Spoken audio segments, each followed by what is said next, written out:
अगर आप जेआईआईबी क्लियर करना चाहते हैं वो भी बिना रट्टा मारे तो ये वीडियो आपके लिए है। मैं अपूर्वा पांडे एक गवर्नमेंट बैंकर हूँ। मैंने आरआरबी क्लर्क से लेके नेशनलाइज पीओ तक के एग्जाम्स क्लियर किए हैं। मेरा जेआईआईबी 2022 में फर्स्ट अटेम्प्ट में क्लियर हुआ था। मैं बहुत अच्छे से जानती हूँ कि एग्ज़ाम प्रेशर कैसा होता है, उसको कैसे हैंडल करना है, क्योंकि हम जब जेआईबी का सिलेबस देखते हैं तो हमें पता चलता है कि वो कितना वास्ट है। तो हमारा सबसे इम्पोर्टेंट जो एस्पेक्ट है वो ये है स्ट्रैटेजी।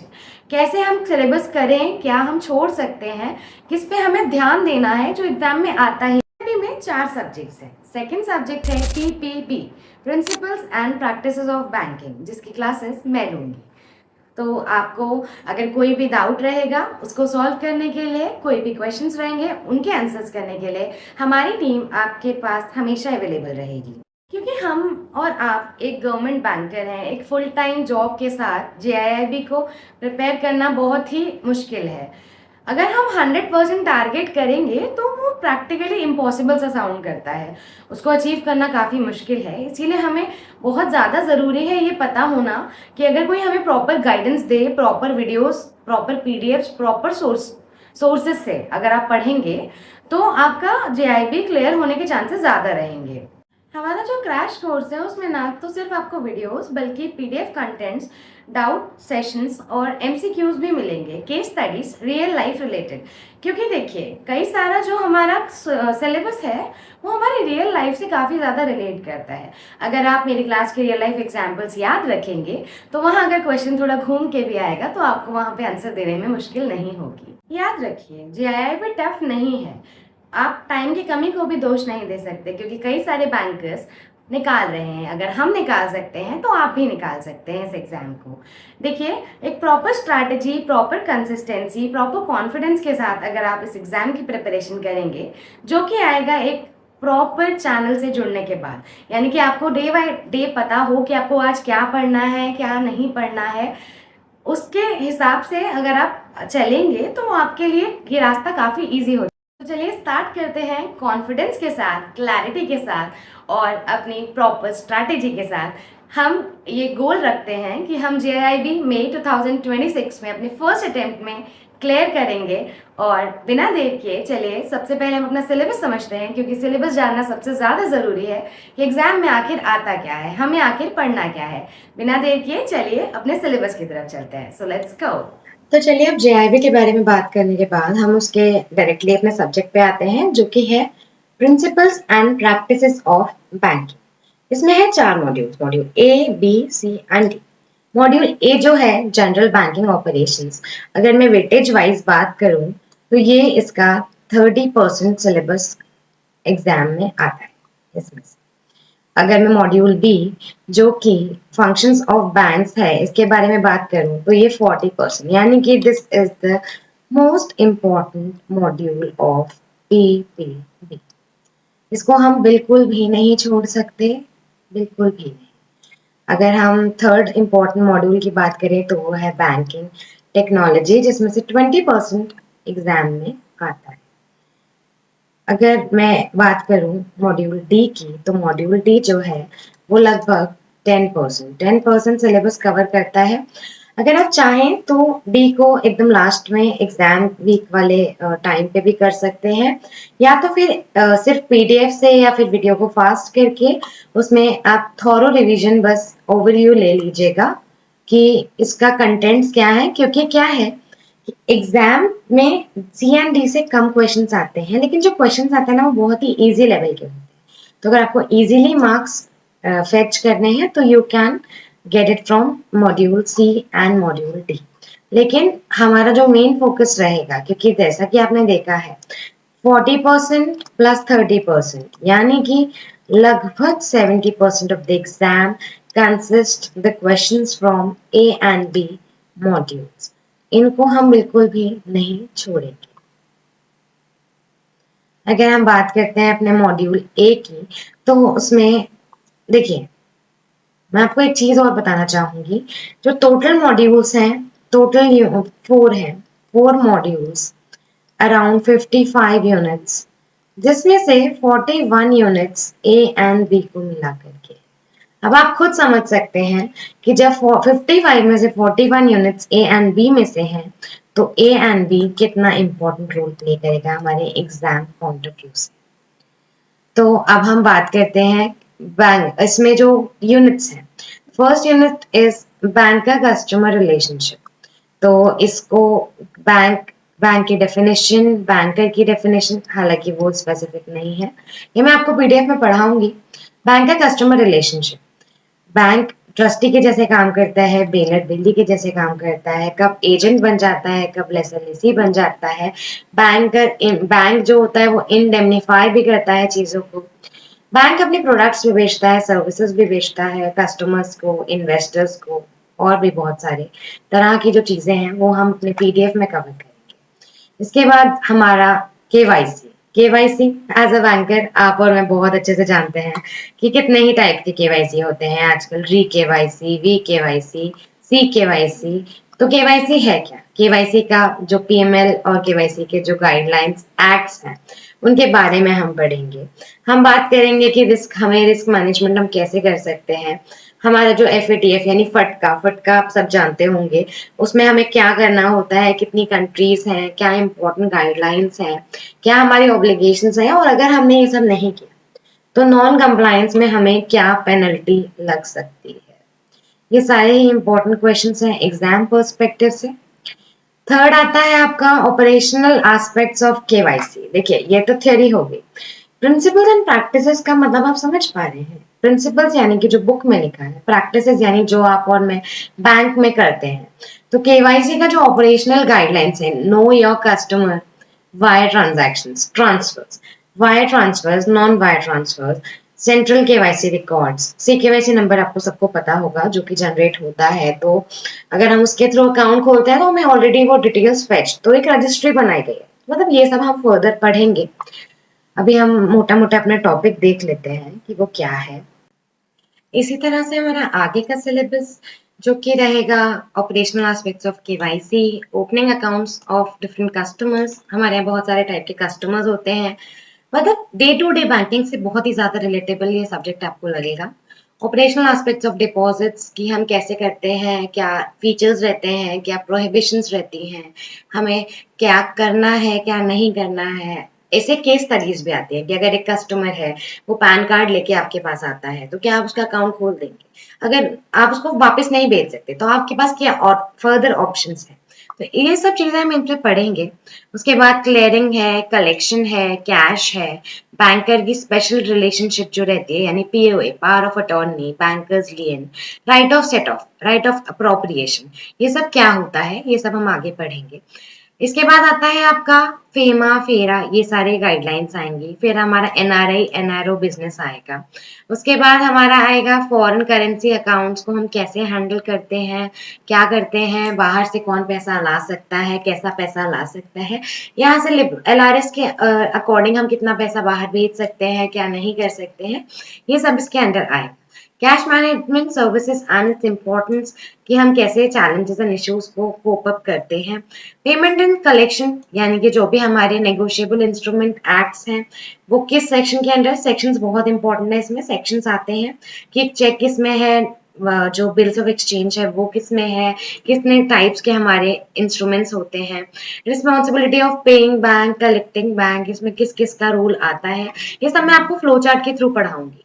उसके बाद जो एंसिलरी सर्विसेज है, देखिए ये एक बहुत ही इंपॉर्टेंट टॉपिक है, बहुत ही इंपॉर्टेंट टॉपिक है। इससे बहुत सारे क्वेश्चंस आते हैं। नेफ्ट क्या है, नेफ्ट बैचेस में होता है, आरटीजीएस क्या है, आरटीजीएस की लिमिट क्या है, डिजिटल पेमेंट्स के और क्या क्या तरीके हैं, साइबर फ्रॉड्स क्या है, सर्विस चार्जेस कैसे रहते हैं, कौन सा बेस्ट ऑप्शन रहेगा, ऐसे करके आते हैं हमारे पास कई सारे questions and case studies. Questions easy रहते हैं, इसी में से रहते हैं, लैंग्वेज थोड़ा सा घुमा के कभी कभी वो दे देते हैं, लेकिन स्टिल डिफिकल्टी लेवल ज्यादा से ज्यादा मॉडरेट ही रहता है PPB के exam. Financial inclusion and literacy, जो कि हमारी गवर्नमेंट का मोटिव भी है, गांव गांव तक बैंकिंग को पहुंचाना, वो सब हम कैसे पहुंचाएंगे। RCT, सभी बैंक्स का RCT यानी कि लीड बैंक रहता है हर एरिया में, वहां पे उनके RCT यानी rural self employment training institutes रहते हैं, जो कि हम सेल्फ एम्प्लॉयड लोगों को मतलब सेल्फ एम्प्लॉयमेंट की तरफ बढ़ाते हैं कि लोग जॉब की बजाय कुछ स्किल्स डेवलप करें और अपना ही कुछ बिजनेस खोलें। इसके बाद कस्टमर सर्विस, जिसपे हमारे बैंक्स का, आरबीआई का आजकल बहुत ही ज्यादा कस्टमर सर्विस एक्सीलेंस पे फोकस है। उसके क्या गाइडलाइंस हैं, क्या पेनल्टीज हैं, क्या हमारे दायित्व बनते हैं एज अ बैंकर एक कस्टमर की तरह। Duties and rights of a banker, खाली ड्यूटीज ही नहीं, हम राइट्स के बारे में भी बात करेंगे, लेकिन सिर्फ बैंकर के नहीं, कस्टमर के भी। इसके बाद जो हमारा, अब देखिए एक कस्टमर है एक बैंकर है, दो लोग हैं, तो उनके बीच में कॉन्फ्लिक्ट होने का चांस भी रहता है कि हाँ आप मेरी बात से सहमत नहीं है, मैं अपनी जगह ठीक हूँ, एक कस्टमर अपनी जगह ठीक है। तो इसमें बीच में आती है ग्रीवियंस एंड रिड्रेसल सिस्टम्स, जिसके लिए हमारे आरबीआई ने इंटीग्रेटेड ओम्बड्समैन स्कीम 2021 लाई थी। उसके तहत क्या गाइडलाइंस है क्या नहीं है, वो हम पढ़ेंगे। इसके बाद हमारा कस्टमर प्रोटेक्शन है, क्योंकि customer is God and God is always great and right. तो हम कस्टमर के प्रोटेक्शन, कस्टमर के जो भी प्रोटेक्शन के राइट्स एंड जो डेफिनेशंस हैं, लॉज हैं, वो हम पढ़ेंगे इसमें। राइट टू इंफॉर्मेशन, जो आप जानते हैं कि हमारी जो चीजें रहती हैं, हमारे जो वो फैक्ट्स एंड फिगर्स रहते हैं, वो कॉन्फिडेंशियल रहते हैं, लेकिन कुछ चीजें आरटीआई के अंडर आती हैं, जिसमें एक व्यक्ति 10 रुपए में आरटीआई लगा के 30 दिन में उसका आंसर पा सकता है। तो वो सब हम पढ़ेंगे। इस इन्हीं यूनिट्स के साथ हमारा मॉड्यूल ए खत्म होता है। अब हम आते हैं मॉड्यूल बी पे, जो कि है functions of banks. Mind my words, mark my words, module B से इम्पोर्टेंट कुछ नहीं है। मैं इसीलिए रिपीट कर रही हूँ कि जब आप एग्जाम में जाएं तो आपको रिग्रेट ना हो कि काश मैंने मॉड्यूल बी और अच्छे से पढ़ लिया होता। मॉड्यूल बी के बिल्कुल भी टॉपिक्स हम नहीं छोड़ सकते, यहाँ पे हमको सब कुछ करना ही करना है। अगर हम मॉड्यूल बी की बात करते हैं, तो जो फर्स्ट यूनिट आती है वो है principles of lending, different types of borrowers and credit facilities. देखिए अभी तक हम सिर्फ डिपॉजिट्स की बात कर रहे थे, अब जो हमने डिपॉजिट लिया उसको ऑब्वियसली हम लेंड करेंगे, तो लेंडिंग की बात हम मॉड्यूल बी में करेंगे। अप्रेजल कैसे करते हैं, असेसमेंट कैसे करते हैं, ऑपरेशनल एस्पेक्ट्स क्या होते हैं, कैसे हम क्रेडिट देते हैं, मैनेज करते हैं रिस्क को, क्रेडिट मॉनिटरिंग कैसे करते हैं, लोन फाइनेंसिंग कैसे करते हैं, ये सब हमें देखना पड़ेगा। टाइप्स ऑफ कोलैटरल्स, देखिए कभी कभी हम कोलैटरल फ्री लोन भी देते हैं, जैसे कि Mudra loan up to 10 lakh, up to 20 lakh, जो कि अब लिमिट बढ़ गई। लेकिन कई सारे लोन्स होते हैं जिसमें हम कोलैटरल्स लेते हैं, तो क्या कोलैटरल्स हैं, क्या सिक्योर्ड लोन्स हैं, क्या अनसिक्योर्ड लोन्स हैं, ये सब हम देखना चाहेंगे। इसके बाद आता है different modes of charging securities. देखिए एक सिक्योरिटी, आपने मुझसे लोन लिया, आपने अपने घर के कागज मेरे पास रख दिए, वो मेरे पास रखे, आपने लोन डिफॉल्ट किया, मेरा अगर उस कागज पे कोई चार्ज नहीं था, आपकी सिक्योरिटी पे कोई चार्ज नहीं था, तो मैं कल उसको क्लेम नहीं कर सकती। तो इसी तरह से हमारे जो अलग अलग टाइप की सिक्योरिटीज होते हैं, उन पे अलग अलग टाइप के चार्जेस होते हैं। जैसे कि हम हाइपोथेकेशन करते हैं, हम इक्विटेबल मॉर्गेज करते हैं, हम बेलमेंट करते हैं, हम रजिस्ट्रेशन आरओसी में, कंपनी के केस में आरओसी के चार्जेस रजिस्टर करते हैं। इन सब की क्या डेफिनेशंस हैं, क्या कौन सा चार्ज हमको लगाना है, इनके नहीं लगाने पर कुछ रहता है कि 30 दिन के अंदर ही आपको ये चार्ज, जैसे सरसाई है, आरओसी है, ये सब करना रहता है, पेनल्टीज लगती है अदरवाइज, तो ये सब हमको पढ़ना रहेगा। डॉक्यूमेंटेशन हमको किस तरह से करना रहेगा। एनपीए जो हम बहुत सुनते हैं, इसमें एसएमए 0, एसएमए 1, एसएमए 2, बहुत सारी कैटेगरीज हैं, डाउटफुल, D1, D2, D3, वो सब हम पढ़ेंगे फर्दर अपने क्रैश कोर्स में। इसके बाद लॉस ऑफ रिकवरी, देखिए अगर आप और मैं मिलकर रिकवर नहीं कर पाते हैं, तो फिर इनकी भूमिका आती है कि जो रिकवरी ट्रिब्यूनल्स बनाए गए हैं हमारे, जो थर्ड पार्टी रिकवरीज हैं उनके लिए, उनको लेकिन गाइड करने के लिए हमने एक्ट्स बना रखे हैं, सरफेसी पे बना रखा है। अब ये किस पे लागू होगा किस पे नहीं है, हम आगे पढ़ेंगे। Contract of indemnity, bank contract of guarantee, bank guarantee. देखिए bank guarantee, financial bank guarantee, non financial bank guarantee, performance based bank guarantees, ये सब हम आगे अपने सिलेबस में वीडियोस में कवर करते हुए चलेंगे। Letter of credit, letter of credit हम पढ़ेंगे, इनको कौन सी चीजें गाइड करते हैं वो हम पढ़ेंगे। डेफर्ड पेमेंट गारंटी क्या होता है, बिल फाइनेंसिंग क्या होता है, credit card, home loan, personal loan, इन सब के बारे में हम डीप में पढ़ेंगे। प्रायोरिटी सेक्टर एडवांसेस, क्या हमारी गवर्नमेंट चाहती है, आरबीआई चाहती है हमसे। एग्रीकल्चर फाइनेंसिंग, इसमें क्या है, एआईडीएफ फंड्स रहते हैं, वो सारे हमें पढ़ने रहेंगे। माइक्रो अरेंजमेंट्स एनबीएफसीज को लेकर, एमएसएमईज जिनका बहुत ज्यादा फोकस है, हमारे बजट में भी हमने देखा था एमएसएमई पे बहुत फोकस करते हुए बजट को लाया गया है। गवर्नमेंट स्पॉन्सर्ड स्कीम, ऑब्वियसली हम डे टू डे लाइफ में भी, मतलब डे टू डे लाइफ, क्योंकि बैंकिंग ही हमारी लाइफ बन चुकी है आधे दिन की, तो हम उसमें एपीवाई करते हैं, जेबीवाई करते हैं, एसबीवाई करते हैं, एनयूएलएम, एनआरएलएम, हम किसान विकास पत्र बेचते हैं, हम मुद्रा लोन करते हैं, हम जनधन वाले अकाउंट्स खोलते हैं, उसमें भी हम ओडी ओवरड्राफ्ट देते हैं। तो ये सब पढ़ना हमारे लिए इम्पोर्टेंट है। एसएचजीज को हम कैसे फाइनेंसिंग करते हैं, जेएलजीज को हम कैसे फाइनेंसिंग करते हैं, तो ये सब जो सिलेबस था, ये आपका अराउंड 40 टू 41 यूनिट्स हैं, जो कि आपका ए एंड बी मॉड्यूल में कंप्लीट हो जाती है। आपका जो मैक्सिमम सिलेबस है वो ए एंड बी में से ही आएगा। इसके बाद अगर हम सी मॉड्यूल की बात करें, बैंकिंग टेक्नोलॉजी, बैंकिंग टेक्नोलॉजी में हम कंप्यूटराइजेशन की तरफ आ चुके हैं। कब कौन सी टेक्निक आई ये हम पढ़ेंगे। एनवायरनमेंट हमारा कैसा है, सीबीएस हमारा कैसा है, हम क्या करते हैं, हमें कहाँ प्रॉब्लम्स आती हैं, वो सब हम इसमें पढ़ेंगे। ऑल्टरनेट डिलीवरी चैनल्स, अगर आज आप, हमारी छुट्टी है, बैंक बंद है मान लीजिए, तो डिजिटल बैंकिंग, घर बैठे कस्टमर, फुटफॉल भी कम रहेगा ब्रांच में, हम एफिशिएंटली काम कर पाएंगे। तो उसके लिए हमारे पास आए हैं डिजिटल बैंकिंग चैनल्स। ठीक है, तो डिजिटल बैंकिंग चैनल्स जो हैं, उनका क्या टैट रहता है, क्या हमारी गाइडलाइंस हैं, वो सब हम पढ़ेंगे। कि हमारा डेटा कम्युनिकेशन कैसा होता है, एनपीसीआई में Bhim UPI, NPCI, ट्रांजेंट banking technology, क्योंकि वो देखिए, अगर हमें ग्लोबली compete करना है बैंकिंग में, तो हमको ये सब बहुत स्ट्रॉन्ग रखना पड़ेगा अपना इंफ्रास्ट्रक्चर। अगर मिटिगेशन मेजर्स हम जानने रहेंगे, अगर देखिए, जहां where there are roses there are thorns, गुलाब है तो कांटे भी हैं। तो अगर गुलाब हमारी टेक्नोलॉजी है तो कांटे उसके 100 बैग्स है। शायद कुछ लूप होल्स कहीं ना कहीं रह जाते हैं, या फिर जो साइबर क्राइम करने वाले लोग होते हैं वो उनको फाइंड आउट कर लेते हैं। इस बीच हम और कस्टमर्स दोनों ही प्रॉब्लम्स फेस करते हैं, तो उनको किस तरह से रिजॉल्व करना है, कैसे क्या आगे बढ़ना है, ये सब हमें इस मॉड्यूल में पता चलेगा। Last but not the least important topic module है। इसमें 5 ही आई थिंक, हाँ 5 हमारे वो हैं यूनिट्स। तो जो इथिक्स है वो बहुत ज्यादा इम्पोर्टेंट है। लीस्ट इम्पोर्टेंट सिर्फ एग्जाम पर्सपेक्टिव से, लेकिन लाइफ के पर्सपेक्टिव से ये सबसे ज्यादा इम्पोर्टेंट है, क्योंकि हमें बैंकिंग करनी है लेकिन इथिकल वे में। तो हम इसे बहुत ही शॉर्ट में कवर करेंगे, क्योंकि एग्जाम की रिक्वायरमेंट इतनी ही है।